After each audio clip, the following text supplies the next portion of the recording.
السلام علیکم دوستوں، امید ہے آپ خیریت سے ہوں گے۔ ایک دن بازار میں کچھ خریداری کے سلسلے میں گھوم رہا تھا کہ اچانک ایک دوست سے ملاقات ہو گئی۔ وہ ایک کھاتے پیتے کرانے سے تعلق رکھتا ہے، لیکن کچھ پریشان اور مضطرب دکھائی دے رہا تھا۔ وجہ پوچھی تو کہنے لگا کہ ایک تقریب کی دعوت ملی ہے، وہاں شرکت کا ارادہ ہے۔ ایک ایسا خوبصورت تحفہ خریدنا چاہتا ہوں جو بلانے والے دوست کو دوں اور پوری محفل میں میری واہ واہ ہو جائے۔ لیکن مشکل یہ ہے کہ کافی دیر سے بازار گھوم رہا ہوں، مگر سمجھ نہیں آ رہی کہ کون سا ایسا تحفہ خریدوں جو وہاں موجود تمام لوگوں پر میری دھاک بٹھا دے اور دوست کو بھی پتہ چل جائے کہ اس کا پالا کس سے پڑا ہے۔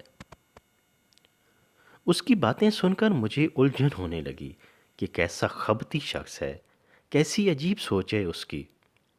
احترام و محبت کو بالائے طاق رکھتے ہوئے کیسی غرور و تکبر بھری باتیں کر رہا ہے کہ خوبصورت اور قیمتی تحفہ اس لیے دینا چاہتا ہے کہ اس کی ذات کی تشہیر ہو جائے۔ دوسروں کو نیچا دکھانے کے لیے یہ سب کچھ کرنا چاہتا ہے۔ یہ انداز تو قطعاً مناسب نہیں۔ میں اسی خیال میں محو تھا کہ اس نے میرے کندھے کو ہلایا اور بولا، بتا نا یار، کیا خریدوں؟ کچھ تو مدد کرو۔ میں نے اس کا ہاتھ پکڑا اور اپنے دونوں ہاتھوں کی ہتھیلیوں میں مضبوطی سے دبا لیا۔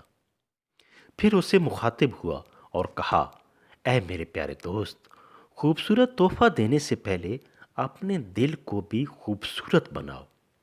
فراخ دل بنو، تنگ نظری کو چھوڑ دو، اپنی سوچ کو بدلو، اپنے انداز فکر میں تبدیلی لاؤ، لوگوں کو خیر خواہ بنو، احترام و محبت سے پیش آؤ۔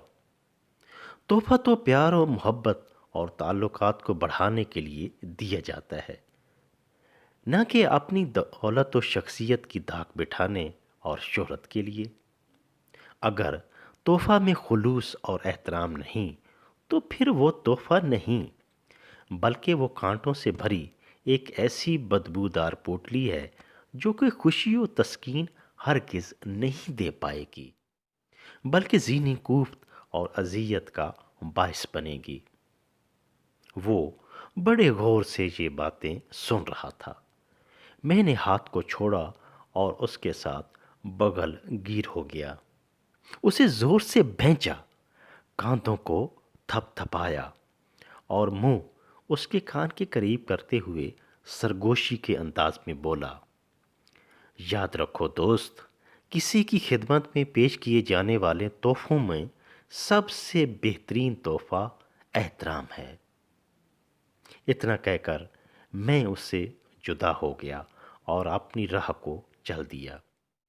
لیکن تھوڑا سا آگے جا کر جب پیچھے مڑ کر دیکھا تو اس کی سرمئی اور خوبصورت آنکھیں ندامت کے آنسوؤں سے بھر چکی تھیں۔